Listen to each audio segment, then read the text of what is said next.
Film की शुरुआत में हम निक और शॉन नाम के दो ब्रदर्स को एक घर में देखते हैं जहां वो दो लड़कियों के साथ मेकआउट कर रहे थे और वो लोग इंटीमेट होने ही वाले थे कि तभी वहां उन लड़कियों के डैड आ जाते हैं, जिनसे डर कर दोनों भागने लगते हैं। वो दोनों अपनी कार से भागने की कोशिश करते हैं मगर फिर भी उन लड़कियों के डैड उनका पीछा नहीं छोड़ते। थोड़ी देर बाद निक और शॉन देखते हैं कि आगे रास्ता ब्लॉक है, इसलिए वो कुछ दीवार फांदते हैं, लेकिन वो एक पूल में गिर जाते हैं जहां उन्हें दो लड़कियां दिखती हैं। फिर वो दोनों उन लड़कियों पर लाइन मारते हैं। इसके बाद सीन शिफ्ट होता है प्लेग्राउंड में, जहां निक और शॉन गेम पे कम और लड़कियों पर ज्यादा ध्यान दे रहे थे, इसलिए उनके टीममेट्स और कोच उन्हें डांटते हैं क्योंकि इसकी वजह से वो लोग गेम हार सकते हैं। फिर सीन इनके हाई स्कूल में शिफ्ट होता है, जहां हमें पता चलता है कि इन दोनों पे कई लड़कियां मरती हैं। यहाँ एक मैडी नाम की लड़की शॉन की काफी तारीफ करती है क्योंकि उसने मैडी की बायोलॉजी स्टडी करने में काफी मदद की थी। वही थोड़ी ही देर में जेनिफर नाम की एक लड़की निक के पास आती है। तब हमें पता चलता है कि निक इतनी लड़कियों के साथ टाइम स्पेंड करता है कि उसे लड़कियों के नाम तक याद नहीं रहते, और तभी जेनिफर निक को आज रात के बॉन फायर में आने को कहती है। थोड़ी देर में इन्हें कोच मिलते हैं जो कि इन्हें काफी डांटते हैं और साथ में बताते हैं कि इन्हें 2 हफ्ते के लिए फुटबॉल कैंप में जाना होगा, जो कि इस बार टेक्सास में ऑर्गेनाइज हो रही है। दोनों वहां नहीं जाना चाहते थे क्योंकि इन्हें 2 हफ्ते बिना लड़कियों के गुजारने पड़ते।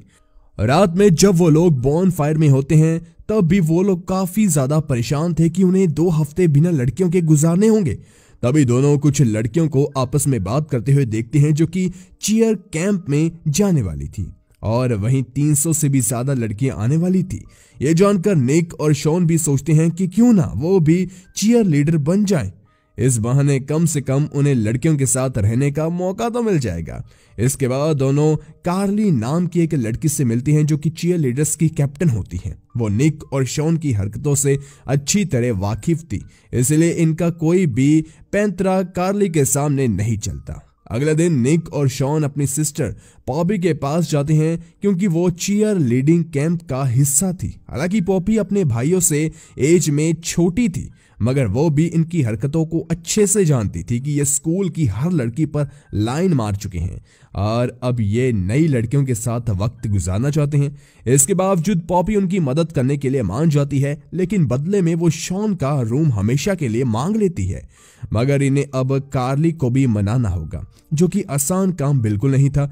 इसलिए ये लोग कार्ली के दोस्तों के सामने जाकर अपनी एक फ्रिस्बी को जानबूझकर पेड़ पे फंसा देते हैं और फिर उसे निकालने के लिए अपनी सिस्टर पॉपी को हवा में उछालकर फ्रिस्बी निकाल लेते हैं। असल में दोनों काफी एनर्जेटिक बर्ताव कर रहे थे, इसी कारण कार्ली की सहेलियां इन्हें नोटिस करती है। वो निक और शॉन को अपने टीम में लेने के लिए मान गई थी, जिसके बाद सभी कार्ली के पास उसे मनाने के लिए जाती हैं, लेकिन वो नहीं मानती। इसलिए सभी लड़कियां कोच मिस क्लिंगरऑफ के पास जाती हैं, जो कि निक और शॉन को टीम में लेने के लिए मान जाती हैं। इस तरह से सभी फीमेल चीयर लीडर्स के बीच ये दोनों ही सिर्फ मेल चीयर लीडर होते हैं। और जब सभी कैंप पहुंचते हैं तो वहां काफी सारी लड़कियां होती हैं, जिन्हें देखकर शॉन और निक को लगता है कि उनकी बस का एक्सीडेंट हो गया है और वो मरकर जन्नत में पहुंच गए हैं। दोनों तुरंत कुछ लड़कियों से बातचीत करने लगते हैं। इसके बाद वहां टीम पैंथर्स आती है, जो हर साल इस कंपटीशन में फर्स्ट आती है। वो कार्ली की टीम का मजाक उड़ाने लगती है, जिस पर कार्ली पैंथर टीम की कैप्टन ग्वेनेथ को बताती है कि इस बार हमारी टीम डिफरेंट है, क्योंकि इस बार हमारी टीम में निक और शॉन भी हैं। इस पर ग्वेनेथ कहती है कि इस बार भी तुम्हारी टीम हारने वाली है। इसके बाद सभी चीयर लीडर को बताया जाता है कि अगले 3 हफ्ते तक इन्हें ट्रेनिंग मिलने वाली है, जिसके बाद इन्हें टूर्नामेंट में कंपीट करना होगा। जो टीम विनर रहेगी उन्हें स्टेट के फाइनल्स में भेजा जाएगा। अगले दिन से इनकी ट्रेनिंग शुरू होती है, जहां निक को अपनी कोच पसंद आ जाती है, जो कि 30 साल की थी और वो उनके मेन कोच की वाइफ थी। यहाँ दोनों बहुत सी लड़कियों से दोस्ती कर लेते हैं और सभी के साथ मेकआउट करते हैं। निक अपनी कोच डियोरा पे भी लाइन मारता है, मगर वो उसे जरा सा भी भाव नहीं देती। दूसरी तरफ कार्ली शॉन से इंप्रेस हो जाती है और साथ ही वो उसे यह भी बताती है कि वहां की सारी लड़कियों को लग रहा है कि उनके टीम में निक और शॉन के आ जाने से उनकी टीम बहुत अच्छी हो गई है। और बात करते करते कार्ली गिरने वाली होती है, मगर शॉन उसे सही समय पर संभाल लेता है। तभी वहां कार्ली से मिलने उसका बॉयफ्रेंड रिक आ जाता है, जिसे देखकर कार्ली तुरंत उसके पास जाकर उसे किस कर लेती है, जिसके बाद वो रिक को निक और शॉन से मिलाती है। वहीं शॉन कार्ली को रिक के साथ काफी खुश दिखता है, जिससे उसे थोड़ी जेलसी फील होती है और वहां रिक कार्ली को अपने साथ डिनर पर ले जाता है। अगले दिन कार्ली के बॉयफ्रेंड की वजह से शॉन उदास था और उससे पूछने पर निक को पता चलता है कि शॉन कार्ली को पसंद करने लगा है। तो वो शॉन पे गुस्सा करता है क्योंकि दोनों यहाँ सिर्फ मेकआउट करने आए थे, लेकिन शॉन को तो बस प्यार ही हो गया था। उसी रात कार्ली की टीम तालाब में चीयर लीडिंग की प्रैक्टिस कर रही होती है, जिसके बाद सभी अपने अपने रूम में चले जाते हैं, लेकिन निक और शॉन के कपड़े एक जानवर लेकर चला जाता है। इसलिए दोनों बिना कपड़ों के अपने रूम में जा रहे होते हैं, मगर तभी इन्हें कोच देख लेते हैं और सवाल करते हैं कि इतनी रात को ये यहाँ क्या कर रहे हैं। तब दोनों झूठ बोल देते हैं कि वो चीयरिंग की प्रैक्टिस कर रहे थे। तभी कोच इन्हें चीयर करके दिखाने को कहते हैं।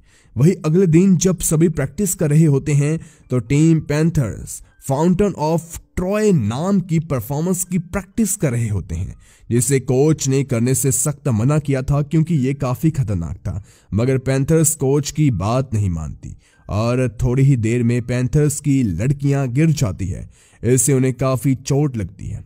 तब वो लोग भी इस स्टंट को करने से पीछे हट जाते हैं। रात में निक और शॉन रिक को उसके दोस्तों से बात करते हुए देखते हैं और तभी उसे पता चलता है कि रिक कार्ली का इस्तेमाल कर रहा है। ये जानने के बाद शॉन को काफी गुस्सा आता है और वो कार्ली को सब बताना चाहता था, लेकिन निक उसे रोकता है। तभी वहां कार्ली आ जाती है और शॉन से बातें ही कर रही होती है कि तभी वहां रिक भी आ जाता है और कार्ली को फिर से डिनर पर लेकर चला जाता है। अगले दिन प्रैक्टिस के दौरान निक कोच डियोरा के साथ फिर से फ्लर्ट करता है, लेकिन वो इस बार भी उसे भाव नहीं देती। वही अगले सीन में निक शॉन को बस की टिकट दिखाता है और कहता है कि उनके 2 हफ्ते यहाँ पूरे हो गए हैं और उन्हें अब यहाँ से चले जाना चाहिए। मगर शॉन इसके लिए तैयार नहीं था क्योंकि वो कार्ली के साथ और भी वक्त गुजारना चाहता था। साथ ही वो इस कंपटीशन में एंड तक कार्ली का साथ देना चाहता था। इस बात से निक काफी ज्यादा ही नाराज होता है, लेकिन फिर भी वो शॉन के लिए उसके साथ रुकने को तैयार हो जाता है। इसलिए दोनों फिर से प्रैक्टिस करने चले जाते हैं। अभी तक कार्ली की टीम टाइगर्स को अपने प्रैक्टिस पे भरोसा नहीं था। वो कंपटीशन से काफी डरे हुए थे। इस पर शॉन उनसे कहता है कि हर साल टीम पैंथर्स ये कंपटीशन इसलिए जीत जाती है क्योंकि वो अच्छे से प्रैक्टिस तो करती ही है, पर साथ ही में उन्हें खुद पर यकीन होता है कि वो जीत सकते हैं। अगर वो बार बार हारने के बारे में सोचेंगे तो वो भी हार सकते हैं, इसलिए हमें भी खुद पर यकीन करना होगा। कार्ली भी शॉन की बातों से सहमत थी और वो अपनी टीम को मोटिवेट करती है, जिसके बाद सभी जमकर प्रैक्टिस करने लगते हैं। लेकिन कुछ ही देर बाद रिक अपने दोस्तों के साथ आता है और कार्ली के सामने निक और शॉन की पोल खोल देता है कि वो दोनों तो सिर्फ लड़कियों के साथ यहाँ मेकआउट करने आए थे और इन्होंने बस की टिकट भी करवा रखी है ताकि दोनों टीम टाइगर का साथ बीच ही में छोड़कर भाग जाए। इसके साथ ही वो निक की डायरी भी सबको पढ़कर सुनाता है, जिसमें निक ने कोच डियोरा के बारे में अपनी फीलिंग्स लिखी थी। डायरी में लिखी लाइंस को सुनकर डियोरा तो इम्प्रेस हो जाती है, लेकिन कार्ली गुस्सा होती है क्योंकि वो ये तो अच्छे से जानती थी कि दोनों यहाँ लड़कियों की वजह से आए हैं, मगर उसे ये नहीं पता था कि वो दोनों इन्हें कंपटीशन से पहले ही छोड़कर भागने का प्लान बनाकर आए हैं।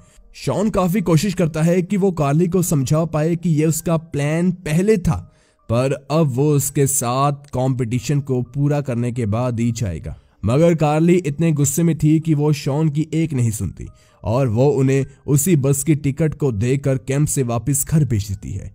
इस बात से शॉन बहुत दुखी होता है। वहां से चले आने के बाद शॉन और निक दोनों को चीयरिंग की याद आने लगती है, इसलिए वो लोग वापस कैंप जाते हैं और शॉन कार्ली को मनाने की कोशिश करता है। कार्ली नहीं मानती। तभी उसकी टीम की लड़कियां कार्ली को समझाती हैं कि उन्हें कंपटीशन के लिए उन दोनों की जरूरत है। तो फाइनली कार्ली मान जाती है। वहीं अब कंपटीशन वाला दिन भी आ जाता है और यहाँ टीम पैंथर्स बहुत अच्छा परफॉर्म करती है, जिससे टीम टाइगर थोड़ा नर्वस हो गई थी, लेकिन फिर वो परफॉर्म करने के लिए जाती है। जहां कार्ली की नजर रिक पर पड़ती है, जो किनारे में छुपकर टीम पैंथर की एक लड़की के साथ मेकआउट कर रहा था। इस बात से कार्ली का माइंड डिवोट हो जाता है और वो ठीक से परफॉर्म नहीं कर पा रही थी। तब वो परफॉर्म करते करते ये बात शॉन को बताती है, जिस पर शॉन उसे हौसला देता है कि वो पहले परफॉर्म कर ले, फिर वो रिक से आराम से निपट सकती है। और कुछ ही देर में टीम टाइगर को एहसास हो गया था कि वो अच्छे से परफॉर्म नहीं कर पाए हैं, इसलिए अगले दिन वो प्लान करते हैं कि आज वो फाउंटेन ऑफ ट्रॉय वाला स्टंट परफॉर्म करेंगे। और उन्हें फाउंटेन ऑफ ट्रॉय करते हुए देखकर इनके कोच काफी परेशान हो जाते हैं। टीम टाइगर्स अच्छे से उसे परफॉर्म करने ही वाले थे, लेकिन अंत में शॉन सामने पानी में गिर जाता है। वो अपना परफॉर्मेंस तो पूरा कर लेता है, मगर फिर वो बेहोश हो जाता है। और जब उसे होश आता है तो उसे लगता है कि वो लोग कंपटीशन जीत चुके हैं। तो कार्ली उसे बताती है कि वो लोग कंपटीशन तो नहीं जीते, लेकिन उनकी 19वीं रैंक आई है, जो कि बाकी सालों से काफी बेहतर है, क्योंकि हर साल वो लोग लास्ट आते थे। तभी बात करते हुए कार्ली और शॉन एक दूसरे को किस करने लगते हैं, लेकिन इसी दौरान वहां रिक आ जाता है और उन्हें अलग करने की कोशिश करता है, मगर कार्ली अब रिक की सच्चाई जान चुकी थी, इसलिए वो रिक से ब्रेकअप कर लेती है और शॉन को डेट करने लगती है। उसी रात निक को डियोरा अपनी डायरी लेकर बुलाती है, जहां वो निक को डायरी पढ़ने को कहती है और साथ ही वो उसे किस कर रही होती है। तभी वहां डियोरा का हस्बैंड आ जाता है, जिसे देखकर डियोरा भाग जाती है और उसका हस्बैंड फिर से निक से चीयरिंग करवाने लगता है। और इसी के साथ ये मूवी खत्म हो जाती है। गाइस, डिस्क्रिप्शन में हमारे दूसरे चैनल की लिंक है, तो प्लीज जाकर उस चैनल को भी सब्सक्राइब कर लीजिए, क्योंकि हमें आपके प्यार की सख्त जरूरत है। तो प्लीज जाकर उस चैनल को जरूर सब्सक्राइब कीजिए। धन्यवाद। Thanks for watching.